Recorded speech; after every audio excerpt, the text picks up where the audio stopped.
Olá, meus irmãos, que a graça e a paz do Senhor Jesus esteja com você. É um privilégio poder estar de volta mais uma vez para juntos estudarmos mais uma lição da Escola Bíblica Dominical. Desta feita, vamos estar estudando a revista da editora Betel, Adulto, que traz por tema neste quarto trimestre, terceira epístola de João, instituindo o discipulado baseado na verdade, no amor e fortalecendo os laços da fraternidade cristã. O comentarista desta lição é o pastor Alex Timero Cardoso. E a lição de hoje, irmãos, é a lição de número 3, que vai trazendo por título: O verdadeiro discípulo de Cristo exerce o seu chamado em amor. O texto áureo vem dizendo que, em presença da igreja, testificaram da tua caridade, aos quais, se conduzirem como é digno para com Deus, bem farás. Terceira de João, versículo 6. A verdade aplicada diz ainda: como discípulos de Cristo, busquemos abundar em amor, pois os últimos dias são marcados pelo egoísmo e a indiferença. Os objetivos da lição de hoje, irmãos, são 3. O primeiro, mostrar o poder do amor. Segundo, ressaltar que o amor é o maior bem. E terceiro, ensinar que sem amor não existe discipulado. O texto de referência está registrado em 1 Coríntios, capítulo 13, do versículo 1 ao 4, que diz: ainda que eu falasse a língua dos homens e dos anjos, e não tivesse caridade ou não tivesse amor, seria como metal que soa ou como sino que tine. E ainda que tivesse o dom de profecia e conhecesse todos os mistérios e toda a ciência, e ainda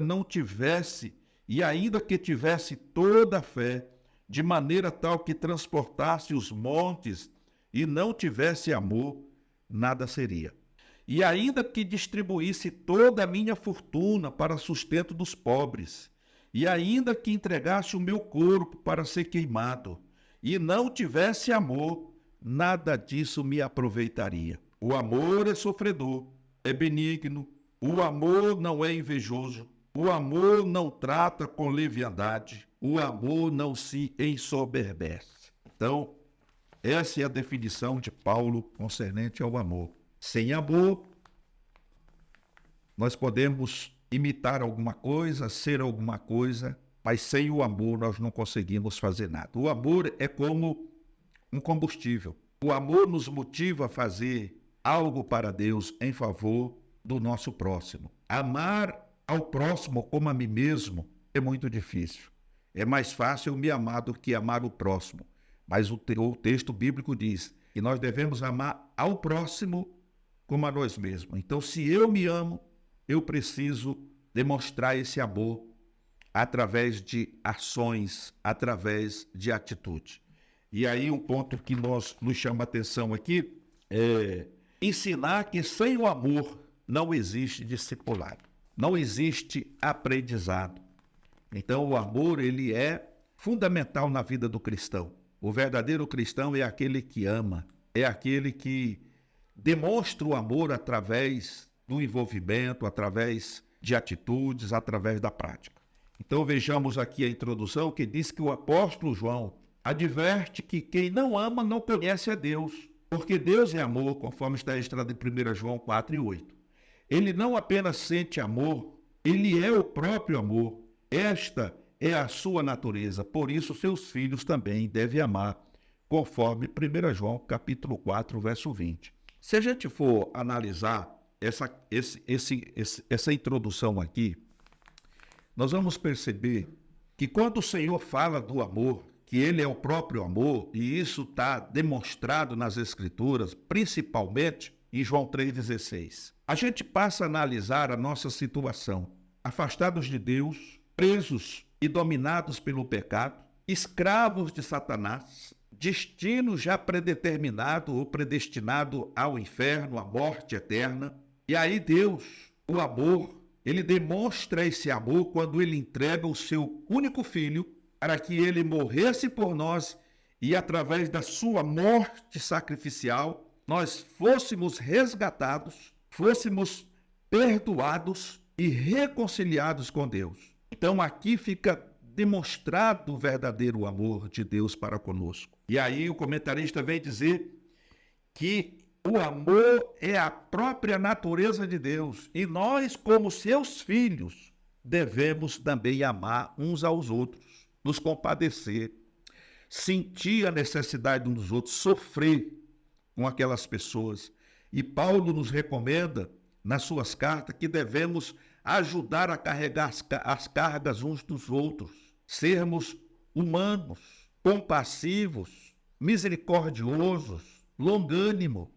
Mas muitas vezes nos falta, irmãos, essas características. Muitas vezes o egoísmo tem falado mais alto, o orgulho, acharmos que somos mais importantes do que o outro. E isso é andar na contramão daquilo que o Senhor tem nos ensinado através das Escrituras. Então diz aqui o texto, o ponto 1, aonde o apóstolo João mostra que o amor é mais que um sentimento, é uma pessoa, é Deus. E em Deus reside toda a benevolência, conforme está registrado no Salmo 136. Reside a misericórdia, Lucas capítulo 1, 50. Reside o perdão, conforme está registrado em Miqueias 7, 18. O termo usado em 1 João 4, 8 para amor é ágape, no grego. O mesmo que Paulo utiliza em 1 Coríntios 13, onde diz que esse amor deve mover o uso de qualquer dom espiritual e o cultivo da piedade humana, bem como está acima dos próprios interesses. Esse tipo de amor nos faz servir aos nossos irmãos, conforme registra Gálatas 5,14, manifestando bondade, misericórdia e perdão, como o Senhor fez conosco, conforme está registrado em Joel, capítulo 2, verso 13. Então, irmãos, é importante nós compreendermos que Deus é o próprio amor. Ele é a fonte da benevolência, da misericórdia, do perdão. E quando nós agimos conforme as Escrituras nos orientam, nós estamos sendo um com o Senhor, conforme a sua oração lá em João 17. O pedido do Senhor Jesus ao Pai era que nós nos tornássemos um com Ele, como Ele, Cristo, era um com o Pai, desfrutando de todas as benesses que Deus tem para todos aqueles que o buscam com um coração sincero e poder demonstrar aos outros o amor de Deus, o amor de Cristo que foi derramado em nós, em nossos corações. Então é muito importante nós entendermos a nossa situação no passado, sem Deus, sem uma perspectiva de salvação, mas agora, através do grande amor de Deus, através do sacrifício de Cristo, nós fomos reconciliados com Deus e passamos a fazer parte dessa graça inefável. E da mesma forma que fomos alcançados pelo amor de Deus e por essa graça, precisamos levar isto às outras pessoas em todos os sentidos da palavra. Não só no sentido espiritual, mas no sentido físico e humano. Pois muitas pessoas estão dentro das nossas próprias comunidades, sofrendo, passando muitas vezes por apuros, passando privações, enfermidades, fome, e nós estamos junto com eles e não somos capazes de nos condoer, de ter empatia por essas pessoas e ajudá-los e demonstrar o nosso amor na prática. Então é preciso que nós nos voltemos a Deus para que o Senhor venha nos encher deste amor glorioso, que não adianta nada dizer que amamos a Deus e aborrecemos ao próximo e não amamos o nosso irmão, aquele que está ao nosso lado. Nos tornamos mentirosos e isso prova de que não conhecemos a Deus, porque Deus é amor. Um outro ponto vem falando aqui sobre o fruto do Espírito. Em Gálatas capítulo 5, 22, o amor ágape aparece como fruto do Espírito Santo, ou seja, é o amor divino produzido pela terceira pessoa da Trindade. Sendo assim, podemos adquirir esse amor e manifestá-lo graciosamente quando estamos em Jesus. João 15, verso 5. O termo fruto vem do grego karpos. Alguns significados são aquele que se origina ou vem de algo, ou aquilo que é produzido pela energia inerente de um organismo vivo. Os filhos de Deus só podem produzir o que vem dele, do Espírito. O amor, ele é demonstrado através dos frutos do Espírito. Para que esses frutos sejam produzidos, o Espírito Santo ele precisa ter total controle da minha vida e da tua vida. O apóstolo Paulo, em Gálatas, ele diz que aqueles que andam em ou no Espírito não cumprem os desejos da carne. A carne é má. A natureza carnal, ela é terrível. E ela é egoísta. Ela sempre vai tentar nos levar para o lado do egoísmo, para adquirir aquilo que nós queremos sem nos preocupar com os outros. Há um adágio popular muito conhecido, acredito que você conheça também, que diz assim: o que é meu, o que é teu, a metade é meu. Isso não é amor, isso é egoísmo, é exploração. Então, se eu tenho, por que eu tenho que ter a metade do que você tem? Agora, o amor é diferente. Eu tenho e eu sou capaz de dividir o que eu tenho com você que não tem. Isso é amor. Isso é demonstrar o amor na prática. E isso só é possível com a ajuda do Espírito Santo. Por isso nós precisamos dessa companhia maravilhosa que é o Espírito Santo 24 horas por dia, para que por intermédio dele e através dele possamos praticar o amor e sermos caridosos uns com os outros, conforme o Senhor espera que sejamos. Bendito seja o nome do Senhor. Em Tiago, no capítulo 2, versos de 14 a 26, nós lemos que a fé é evidenciada por obras. Aquele que é filho de Deus manifestará o amor de Deus em forma de obras, amando, cuidando, ajudando. É pelo Espírito Santo que esse fruto é gerado, o amor ágape, tendo como exemplo o próprio Filho de Deus, conforme está registrado em Romanos capítulo 8, 16. Não foi à toa que, ao enumerar as 9 características do fruto do Espírito, Paulo começa pelo amor. O amor é o número 1. O apóstolo mesmo diz em 1 Coríntios 13 que podemos ter qualquer outro dom, mas se não tivermos amor, de nada serve. É esse amor que o cristão deve expressar. Um homem não pode ser um verdadeiro ministro até que pregue a Cristo por amor de Cristo, até que ele desista de lutar para atrair pessoas para si mesmo e busque apenas atraí-las para Cristo. Nós tiramos aqui uma lição prática, uma aplicação pessoal, de que os frutos do Espírito são produzidos quando eu me deixo ser guiado pelo Espírito. Então, isso se torna uma prática na minha vida, né? Por outro lado, nós também encontramos aqui no comentário que eu não posso pregar o Evangelho tentando atrair as pessoas a mim, mas eu prego o Evangelho e deixando a responsabilidade com o Espírito Santo, porque eu só posso pregar o Evangelho, mas eu não sou capaz de convencer ninguém. Por mais enfático, por mais objetivo que eu seja na minha prédica, eu não vou conseguir convencer ninguém. Mas o Espírito Santo convence. É ele que convence o homem do pecado, da justiça e do juízo. É ele que vai convencer o homem. Então, por mais bonito que eu pregue, por mais conhecimento bíblico, eu não tenho como pregar tentando atrair as pessoas a mim. Então eu tenho que pregar a Cristo, e o Cristo crucificado, o Cristo que morreu, o Cristo que ressuscitou ao terceiro dia, o Cristo que ascendeu ao céu, o Cristo que está sentado à destra de Deus, o Cristo que enviou o Espírito Santo, o outro Consolador, que está conosco para sempre. É esse evangelho que eu preciso pregar e mostrar na prática tudo aquilo que Cristo tem feito em minha vida, porque o maior testemunho é o que o Senhor tem feito na tua vida. E o amor, ele é demonstrado em obras. O amor não é demonstrado apenas na retórica.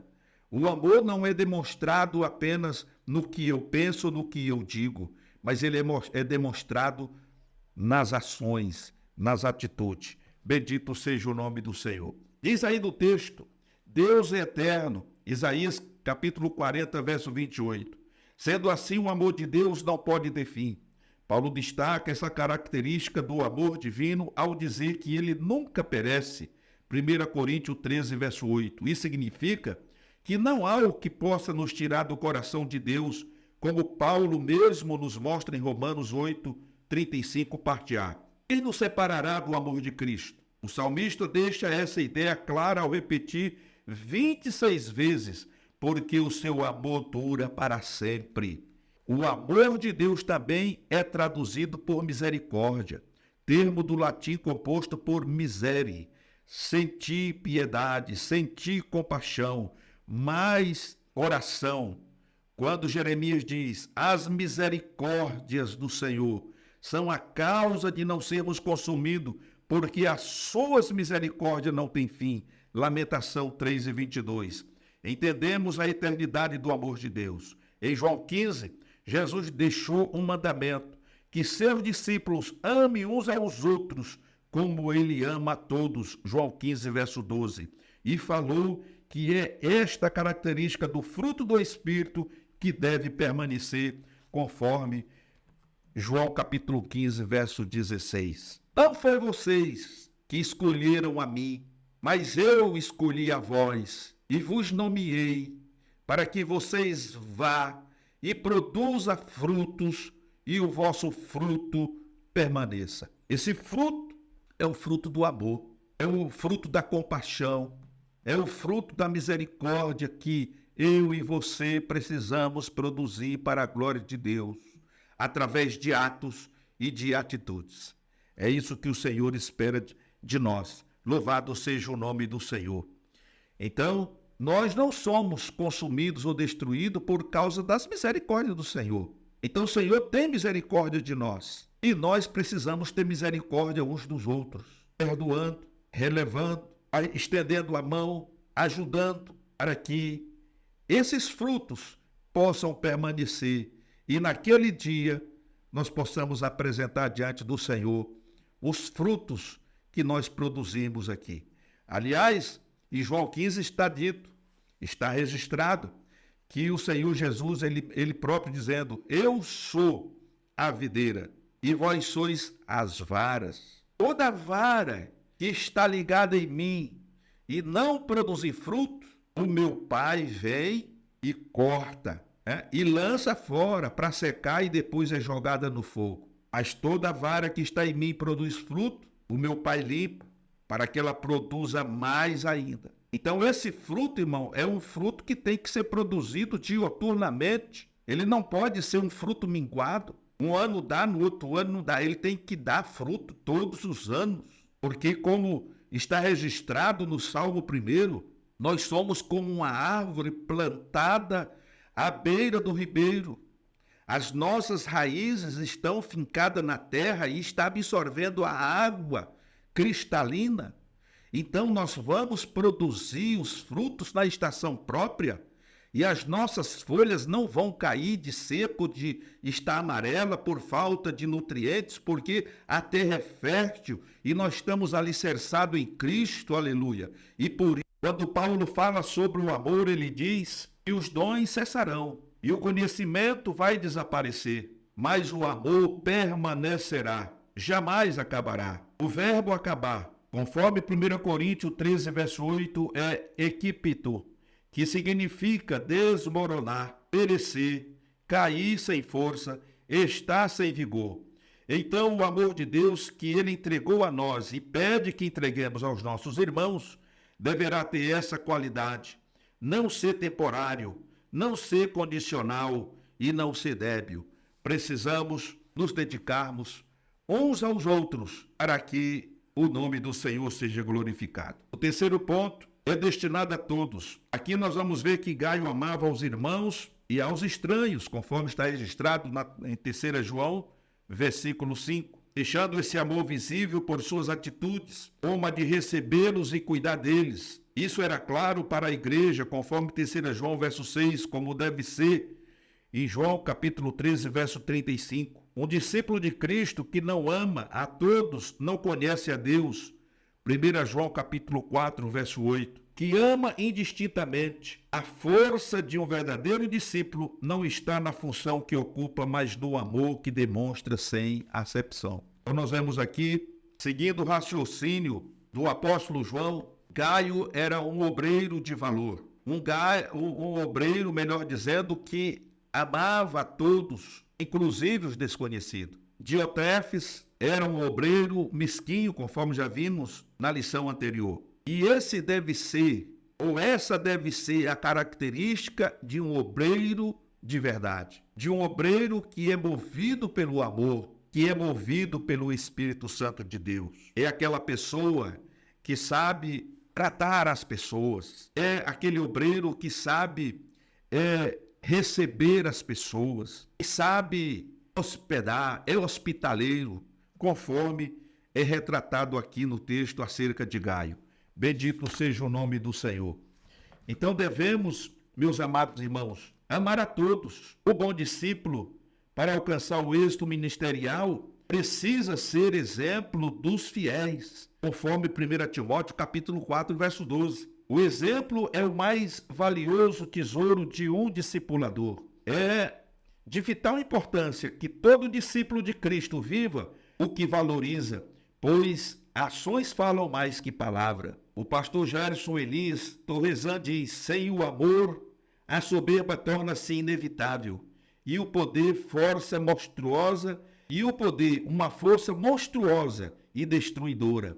As duas únicas condições em que o homem não se rende à fascinação do poder são quando ele se mantém crucificado com Cristo, morrendo para si mesmo a cada dia, ou quando se encontra no caixão. Infelizmente, muitos amam o poder, mas não têm o poder. Essa é uma verdade verdadeira, e muita gente ama o poder, mas como conclui dizendo, mas não tem o poder de amar. Então nós precisamos, como já dissemos desde o início, ser um obreiro de valor, ser um cristão de valor, movido pelo amor de Deus, através do Espírito Santo. No segundo tópico, nós vamos ver aqui o termo dom em grego, edoreia, que significa dádiva, presente. O maior presente que o homem recebeu foi Jesus. João diz que o Filho de Deus foi dado de presente ao mundo por um amor divino, cuja dimensão é indefinida, sendo descrito como de tal maneira. João 3,16. Jesus é esse dom, o presente do amor de Deus que recebemos sem merecer, conforme Romanos 5,8. Sua missão foi nos resgatar do pecado e da morte.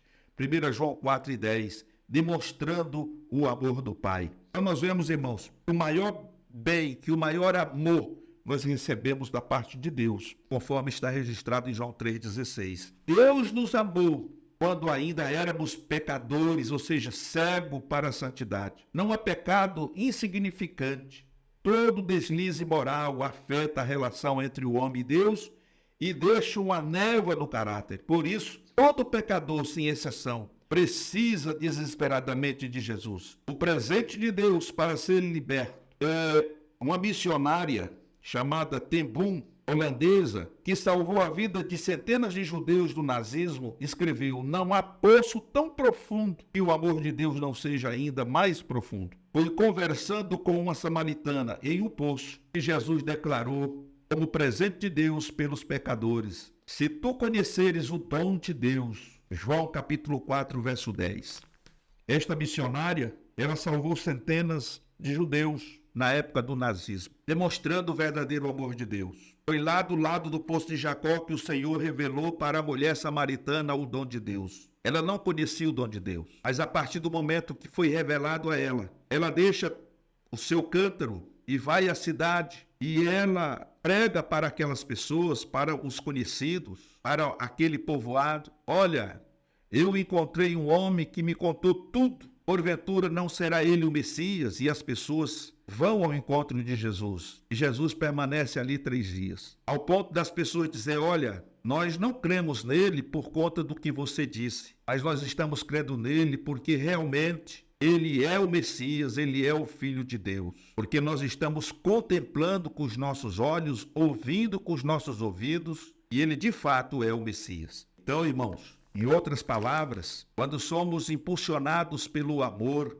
quando nós temos a presença do Espírito Santo em nossas vidas, nós temos essa atração gloriosa. As pessoas são atraídas por aquilo que fazemos, as pessoas são atraídas pelo que falamos, porque não vamos falar abobrinha, mas falamos a palavra de Deus.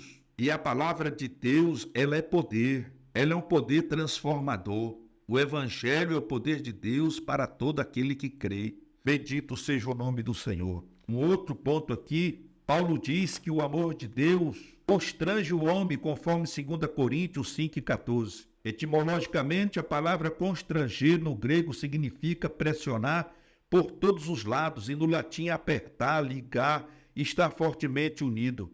Assim, entendemos que se trata de um amor dado a nós para nos proteger, corrigir e nos fazer viver em novidade de vida, porque o passado de pecado ficou para trás, conforme 2 Coríntios, capítulo 5, 17. Diotrefes não apresentava transformação de caráter. Suas acusações feitas contra João não eram apenas tolice sem base, mas premeditadamente maliciosas e malignas, conforme 3 João 10. Por não praticar o amor, em vez de reproduzir o caráter de Deus, ele manifestava a face de Satanás. Então essa era a situação desse Diotrefes, uma pessoa de má índole, uma pessoa que queria a igreja para si, uma pessoa que procurava atrair as pessoas para si, uma pessoa que trazia a igreja debaixo de uma ditadura. Ele colocava as regras e aqueles que não a seguissem era expulso da igreja, porque ele se sentia dono da igreja. E Deus nos guarde, irmão, dessa situação. A igreja não é de homem algum.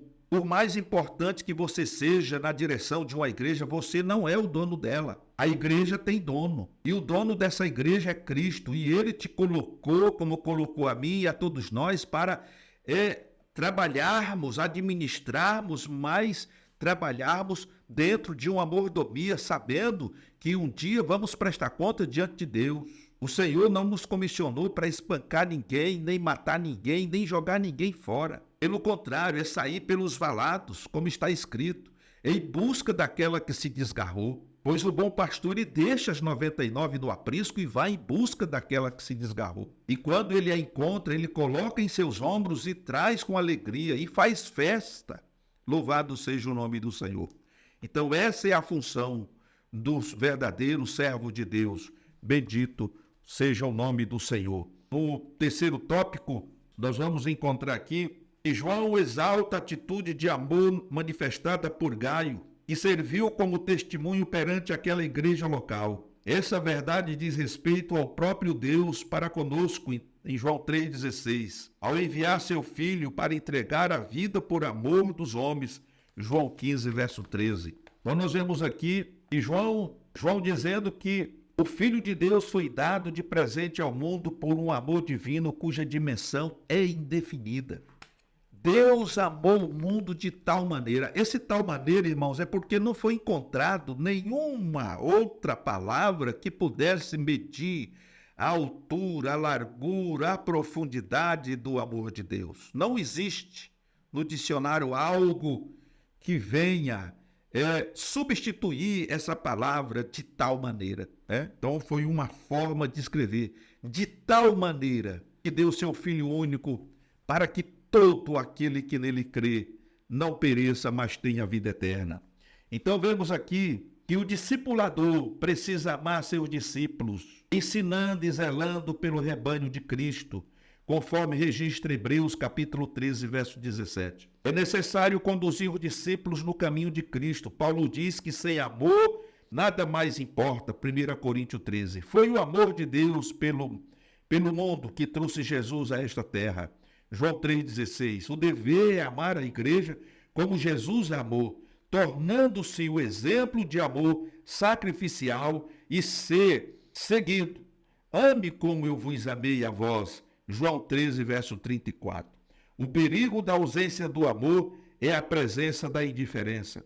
Quando um pseudo-discipulador não exerce o discipulado pastoral no amor, este comete erro e jamais pode ser um verdadeiro discípulo de Cristo. Então está aqui N exemplos do que o Senhor espera de cada um de nós. O exemplo de que nós sejamos seguidores de Jesus e possamos agir da forma como Jesus agiu, da forma como Jesus nós precisamos ser, seguindo o Senhor, fazendo segundo Ele fez, conforme Ele fez. Bendito seja o nome do Senhor. E o Senhor diz: ame como eu vos amei a vós. João capítulo 13, verso 34.